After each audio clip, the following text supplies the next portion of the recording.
Premier jour de campagne, élection présidentielle 2025. Nous sommes toujours en compagnie de nos invités pour ce premier numéro de Chemin d'étudie. Fabrice Diofak, représentant du candidat, je suis aussi, Dr Nyamsi Poudi, représentant du candidat Serge Espoir Matomba. Il est également avec nous, Dimitri Bala, représentant du candidat Paul Biya et bien évidemment Bouba Yaya Monglo, représentant du candidat Bello Bouba Maïgari. Je commence par vous. Il y a cette nouvelle qui est tombée. Ateki Katson, candidat du PAL, qui rejoint votre champion Bello Bouba Maïgari. Réaction. Merci beaucoup. Bon, je crois bien que, comme l'a dit le président national, candidat de l'UNDP, le fait que le président du PAL, le très jeune président du PAL, nous rejoint, il dit également qu'il y aura d'autres partis politiques qui vont nous rejoindre, peut-être dans quelques jours. Et ça fait bien la fierté des citoyens camerounais qui veulent la coalition. Ça va dans ce sens. Bon, d'ici avant le 12 octobre 2025, il y aura d'autres partis politiques qui vont rejoindre certainement le rang de l'UNDP parce que nous avons un candidat expérimenté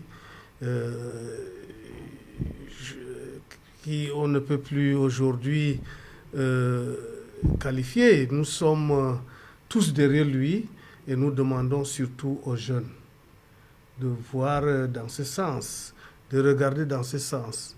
Cet homme d'État, cet homme nanti d'expérience pourra apporter beaucoup de choses dans le changement avec le régime, la troisième république.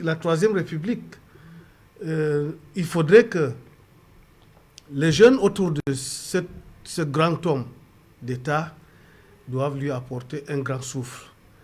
Et nous appelons les uns et les autres, tous les citoyens camerounais, à beaucoup plus venir le 12 octobre 2025, voter nombreux pour le candidat Bello Bouba Maïgari,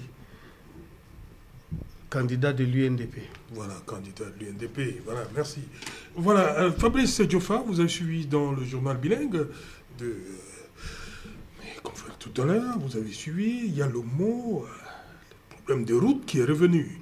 Lorsque on a tendu le micro à quelques habitants de la ville de Douala, il y a le problème de route qui est revenu. C'est un véritable problème de route, va jouer un rôle essentiel dans cette campagne électorale. Effectivement, en ce qui concerne le réseau routier, c'est carrément le réseau routier national, Oui, qui a tout un problème, qui est malade. Oui. Tout le réseau national est malade. Et nous pensons que le RDPC, le pouvoir en place, n'a pas trouvé de solution. Parce que si vous regardez bien, je pense que le ministère des Travaux publics a, je crois, le premier ou le deuxième plus gros budget du Cameroun. Et je crois, en tout cas, c'est parmi les trois premiers plus gros budgets au Cameroun. Mais la réalité est qu'aujourd'hui, au-delà des routes nationales, au-delà des routes qui sont à la charge de ce ministère, si nous rentrons également dans la voirie urbaine, si on prend seulement celle de Douala et celle de Yaoundé, vous verrez que c'est encore plus grave.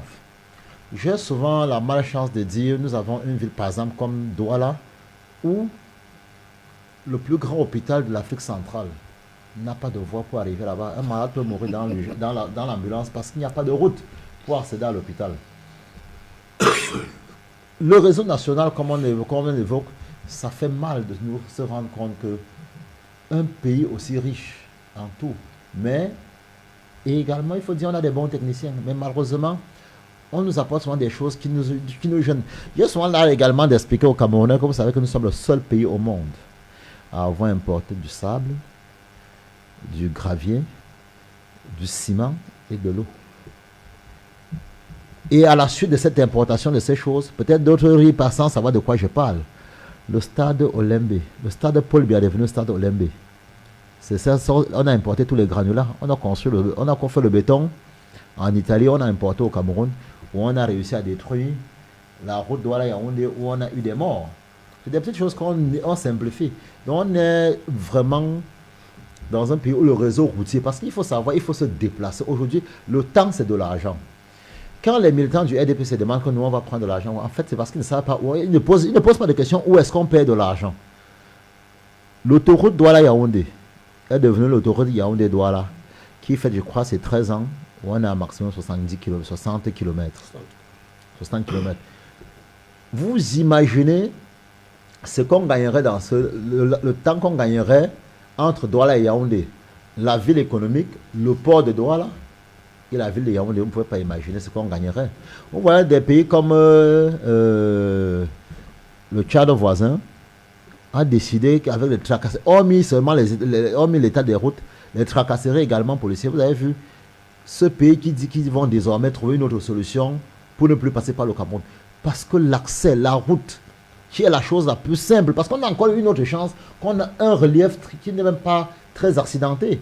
Nous ne sommes pas dans ce genre de pays où on a un climat qui n'est pas favorable au maintien des routes qu'on a produites. Mais malheureusement, dans un pays où on ne fait rien bien, on fait l'effort. On va vous annoncer des grandes choses et faire des petites choses. C'est pourquoi nos routes, une route qui devrait avoir minimum, parce qu'il faut le dire, au-delà de la réalisation, il faut passer à l'entretien. Et nous pensons que cela arrive pourquoi? Parce que ceux qui ont la responsabilité de cela ne répondent à personne. Parce que si on avait une ville comme celle de Douala, où on sait que le responsable de la voirie urbaine est élu, est un élu du peuple, il saura qu'après 5 ans, s'il n'a pas fait le bon travail, on va le mettre dehors. Parce que, vous savez, se déplacer, ça coûte. Plus vite vous vous déplacez, moins cher ça vous revient à tout le monde. S'il n'a pas bien travaillé, on le mettra dehors. Or, comme on va dire, c'est un élu, mais il reçoit cette tension d'une nomination pratiquement, il n'a pas peur. Il sait que l'objectif, c'est comment faire payer en haut pour être encore là. Et c'est le cas partout. Parce que nous pensons qu'il faut des routes,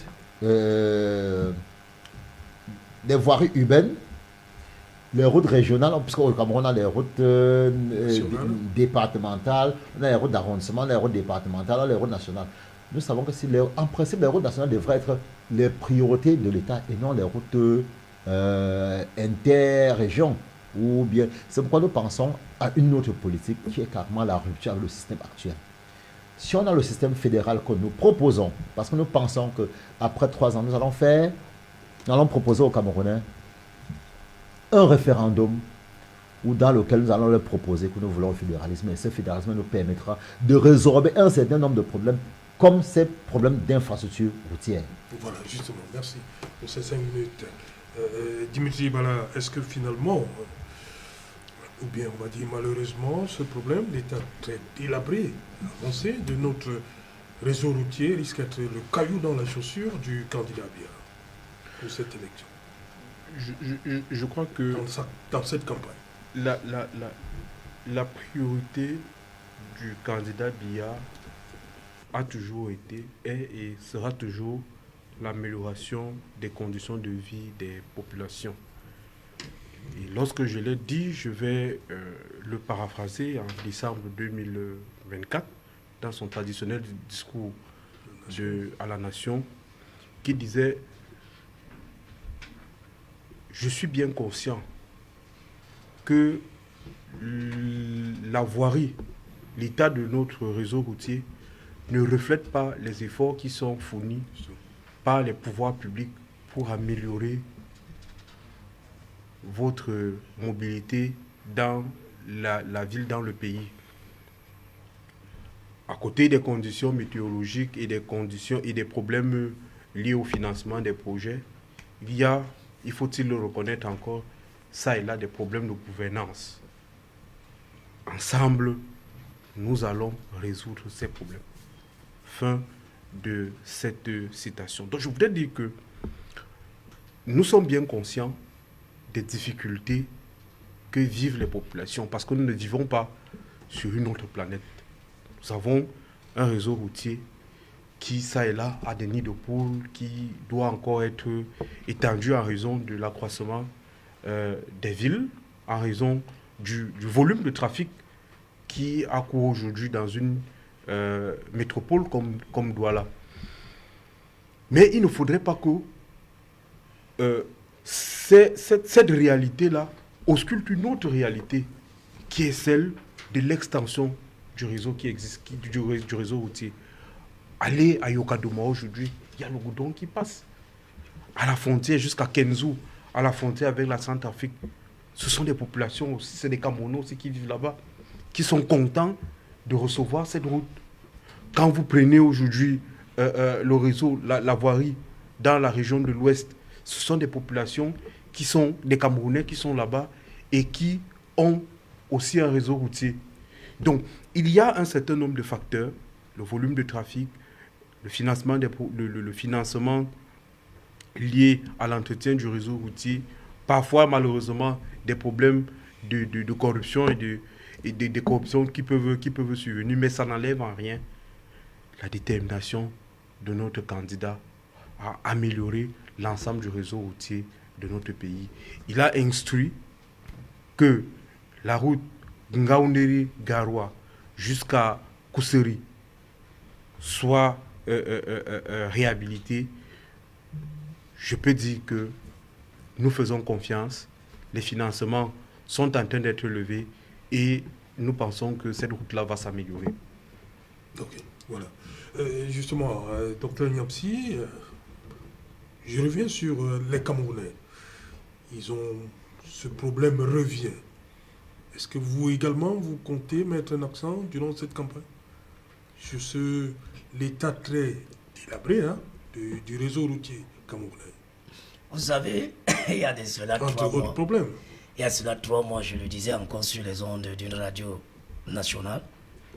En ce terme-ci, c'est que nous savons que malgré tout, nos différences superficielles et au profond, nous aspirons tous au développement du Cameroun.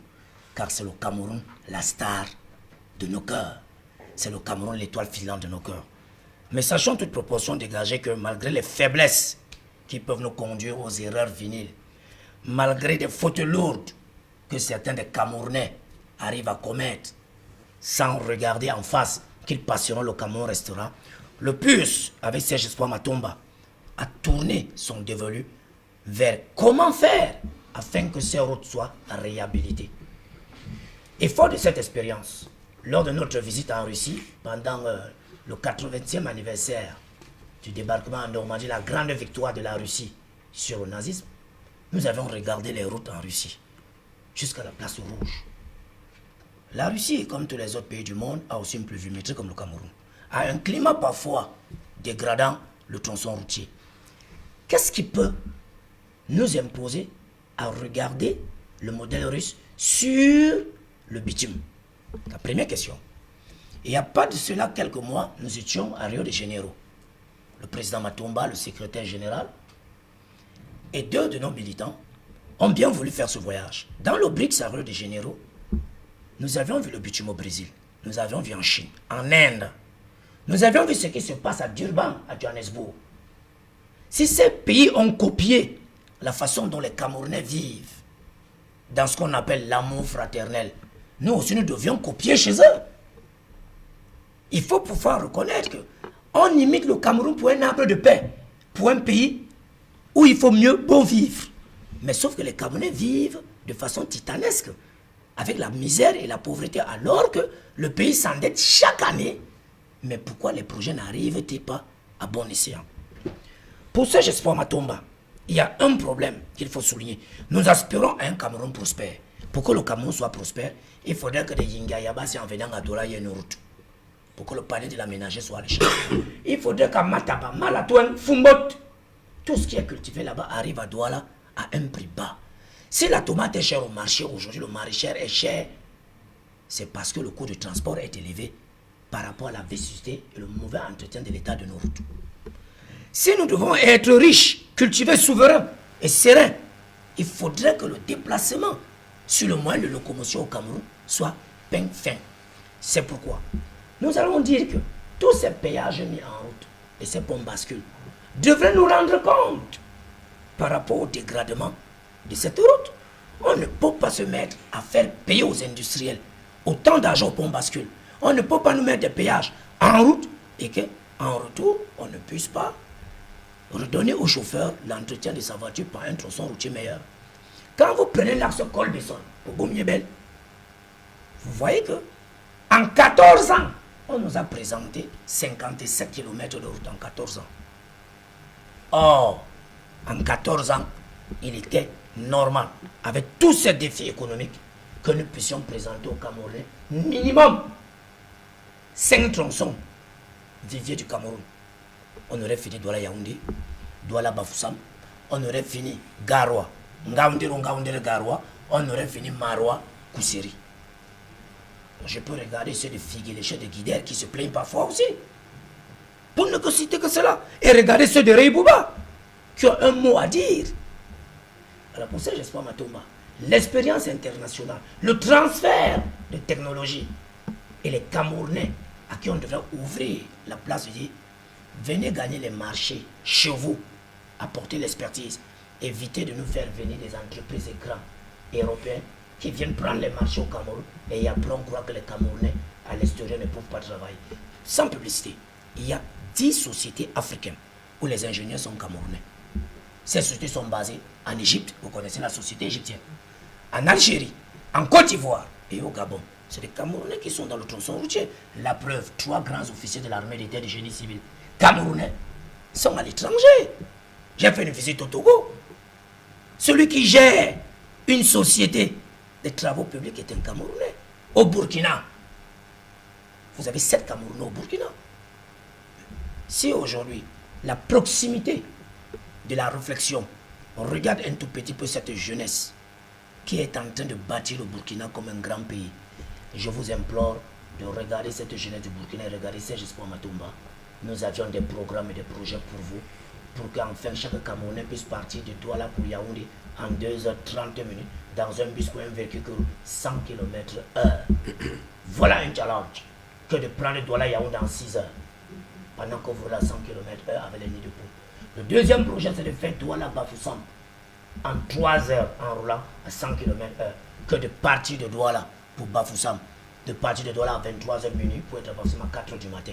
Ça veut dire que la route n'est pas bonne au niveau de Mandjoko, là, la mission, pour arriver jusqu'à Sanchou. Il y a un parcours titanesque. Lorsque vous finissez Mbanga, pour descendre vers Souza, vous vous rendrez compte que le tronçon est meurtrier. Ne parlons pas au logis Miami Sabaria Bomonobambenge. Ce n'est pas une route, c'est de la Proselane. Quand vous reprenez le carrefour Bekoko pour aller au sud-ouest, Bassa Yato, jusqu'au carrefour Mongo, il y a un chantier à faire. Ce chantier se fera par ce qu'on aura appelé le biais d'une coopération bilatérale. Qu'est-ce qu'on peut nous apporter au Cameroun pour vivre comme ces pays d'étrangers? Le Cameroun ira donc chercher ce qu'on appelle de la ressource. Merci, Dr Nyapsi. Je vais vous permettre, vous, Yaya de Bello Bouba Yaya, de compléter. Il vous reste 4 minutes sur ce problème des routes. Vous avez en première partie évoqué la nationale numéro 1. Il n'y a pas que ça, on se plaint aussi beaucoup de la nationale numéro 5. Le candidat Bello. Le candidat Bello, s'il ne s'agit que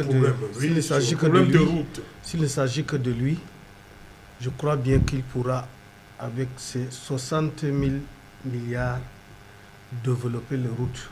L'autoroute, en principe, ne devrait pas se limiter seulement à 50 quelques kilomètres de Yaoundé vers Douala.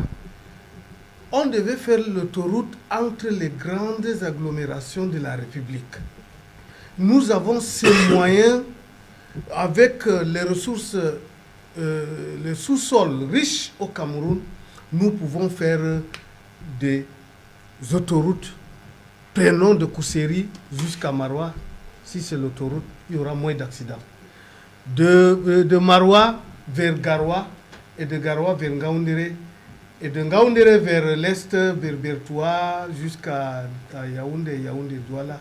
Et on prend de Yaoundé également vers Bolova. Et si on prend le cadre de Douala vers le nord-ouest, le sud-ouest et le nord-ouest, on peut également passer de Bamenda vers l'ouest. Et on relie vers Fumban. Fumban, on descend encore à Yaoundé. Je crois bien que nous pouvons le faire au Cameroun. Le président Bello, c'est son souci. C'est son souci, raison pour laquelle je vous avais dit à l'entame de notre émission qu'il a fait le tour, c'est-à-dire la pré-campagne. Il a fait la pré-campagne pour recueillir des informations et lui-même vivre des réalités. Et il en a fait. Vous avez bien vu, de Ngaoundéré à Bertois, de Bertois au sud-ouest, du sud-ouest au nord-ouest, du nord-ouest à l'ouest.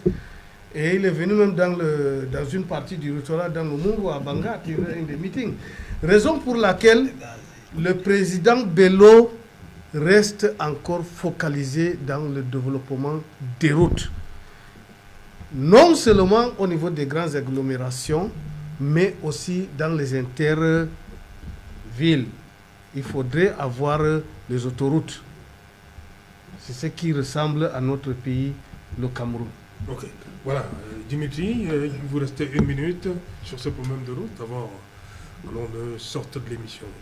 D'abord, 1 minute sur les routes. Ben alors, ça va être dans la continuité de ce que nous avions déjà dit. La construction des routes, la construction des infrastructures de transport plus globalement, parce qu'il ne s'agit pas que des routes, il y a tout autant les chemins de fer, les ports, les aéroports, etc. Donc la construction, l'aménagement des infrastructures de transport est corrélé avec le niveau de développement. On ne peut pas atteindre un certain niveau de développement si on n'a pas un certain niveau d'aménagement des infrastructures de transport. Un rapport a d'ailleurs montré que la branche transport contribuait à 15% du PIB américain. Ça veut dire qu'il y a un lien étroit entre l'activité de transport et l'activité économique. Lorsqu'on l'a dit, on comprend pourquoi non seulement le transport aujourd'hui contribue à l'amélioration des conditions de vie des populations, il a essayé de l'évoquer tout à l'heure, ça contribue à la réduction ou désenclavement des bassins de production et donc avec toutes les conséquences que l'on connaît au niveau du marché local.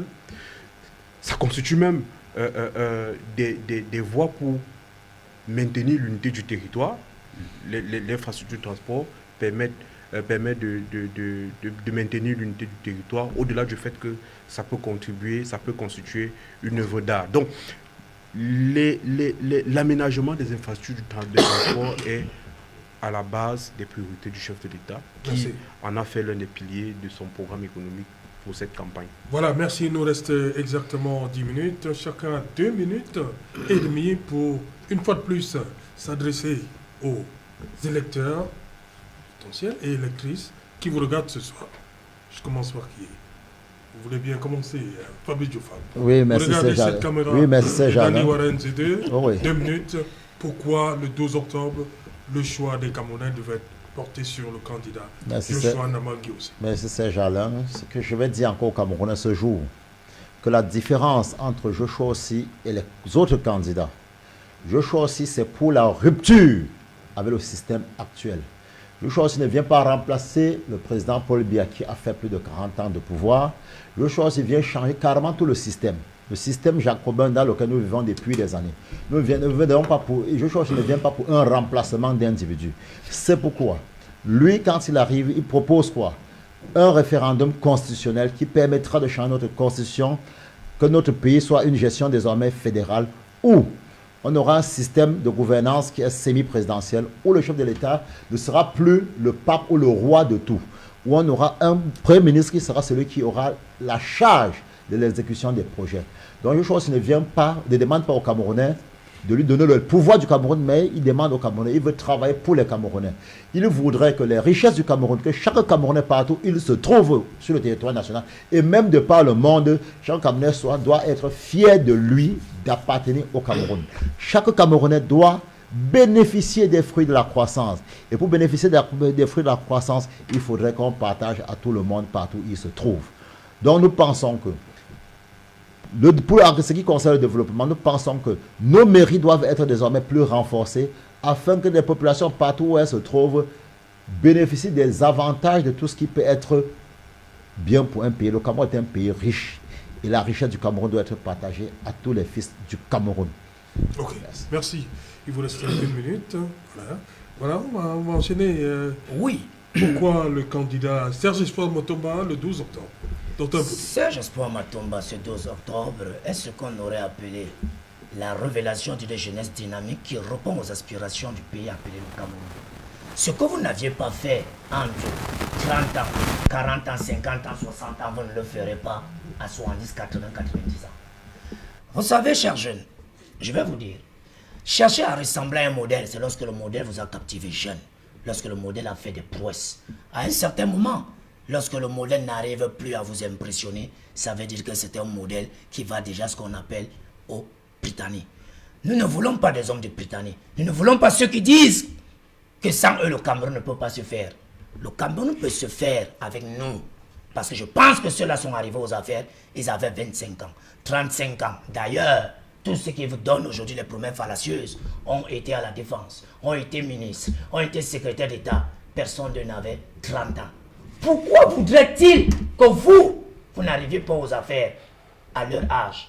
Moi, je tiens à vous rappeler, j'ai sollicité déjà avec Serge Matomba que nous allons diriger ce pays et nous allons vous mettre en parfait accord avec notre jeunesse, notre vécu, notre âge. Oui, la jeunesse n'est pas un atout. Oui, la jeunesse n'est pas un programme politique. Mais la jeunesse est une nécessité. Pouvoir mieux, travailler à temps et avec vigueur. Ne pas faire ce qu'on aurait appelé une délégation de pouvoir. Être au moment qu'il faut, quand il le faut et quand il est temps. Voilà un programme politique. La jeunesse doit venir aux affaires. Répondons donc massivement à ce discours du 10 février 2025 où le président Paul Biya nous demande de venir aux affaires. Mettons le bulletin rouge à l'une pour qu'il rentre en Vomeka et voyez comment cette jeunesse camerounaise dynamique est en train de gérer le pays. C'est pourquoi Serge Matomba doit être président de la République du Cameroun. Voilà, merci beaucoup. Il vous reste également une minute. Voilà. Le candidat Paul Biya, pourquoi solliciter suffrage pour un 8e mandat? Alors, regardez cette caméra de Dani Warren. Camerounaises, Camerounais, électeurs, électrices, dans quelques jours, nous allons procéder à l'élection du président de la République. Comme vous le savez, le candidat président Paul Biya a à cœur le développement de notre pays. Il a placé sa campagne sous le signe de la grandeur et de l'espérance. Et comme chacun de nous le sait, il faut distinguer l'espérance de l'espoir, parce que l'espérance a une dimension, je dirais, spirituelle. Pour emprunter un peu à la tradition catholique, l'espérance est une vertu théologale, c'est-à-dire qu'elle a trait davantage à l'esprit, à la spiritualité. Et donc, il a fait sa campagne, son programme de campagne sur 11 points. La préservation de la paix, nous l'avons cité tout à l'heure, la préservation de la paix, la consolidation de l'État démocratique, l'accélération de la marche vers l'émergence, le relèvement du pouvoir d'achat de nos compatriotes, ainsi que l'amélioration de notre qualité de la vie, l'amélioration de l'accès aux offres de soins de base, l'épanouissement des jeunes, des femmes seront au cœur de son action, l'accélération de l'innovation numérique et bien entendu la préservation de notre écologie, le renforcement des infrastructures de transport et l'amélioration du système d'urbanisation. Nous voulons être des grandes villes. Le parachèvement du processus de décentralisation, la promotion du développement culturel, artistique et sportif et enfin une nouvelle citoyenneté pour notre pays. Voilà l'économie générale du programme du candidat Paul Biya qui a la force d'expérience avec lui. Les autres candidats n'ont pas de bilan à défendre. Et dit-on souvent, la critique est aisée, c'est l'art qui est difficile. Le 12 octobre, votons le bulletin blanc, votons le RDPC. Voilà, merci également. Vous restez une minute. On va finir avec Bouba Yaya Monglo. Oui. Pourquoi Bello Bouba Maïgari le 12 octobre? Électrices, électeurs, femmes, jeunes, hommes, c'est à vous que je m'adresse, peuple camerounais, citoyens conscients. Le changement tant sollicité est arrivé. Le candidat Bello Bouba Maïgari s'est sacrifié de démissionner du gouvernement du renouveau pour venir vous dire qu'il se porte garant pour le changement au Cameroun. Il attend de vous vos voix. Le 12 octobre 2025, 2025, chacun de vous, dans sa profonde conscience, doit prendre le bulletin vert pour pouvoir voter pour le changement au Cameroun. Le changement qui ira dans le sens à pouvoir redresser l'économie camerounaise, à pouvoir également moderniser l'administration camerounaise, lutter contre la corruption, contre l'impunité, contre les violences faites contre les femmes et les mineurs dans son ensemble.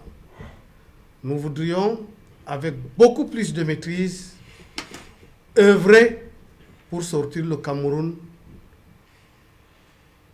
d'un Cameroun pauvre, très endetté, alors que le Cameroun est un pays riche, très riche. Votons donc nombreux le 12 octobre 2025 en prenant donc le bulletin vert, le mettre dans l'urne. Merci beaucoup. Merci Yaya. Yaya, vous êtes le seul à avoir rempli vos 3 minutes. Hein. Merci beaucoup. Merci beaucoup. Voilà. Merci beaucoup, cher monsieur, d'être venu. Merci, c'est Jean. Merci, docteur Inyamsi. Le fossé est très grand, la jeunesse doit combler ce fossé en réfléchissant. Merci. Merci à vous, Fabrice Dioffa. C'est nous qui vous remercions et nous demandons au Camerounais de faire le bon choix. Merci. Oui, vous l'avez déjà dit. Voilà, merci beaucoup. Demain, madame, messieurs, nous attendons justement les représentants des candidats Pierre Kwemo, Patricia Tomaino Damjoya, Iram Samuel Iodi, Cabral Libi Lingue, Hagbe Bouga Hagbe et Issa Kiroma Bakari sur ce plateau pour le même exercice. Bonsoir. Demain, 19h.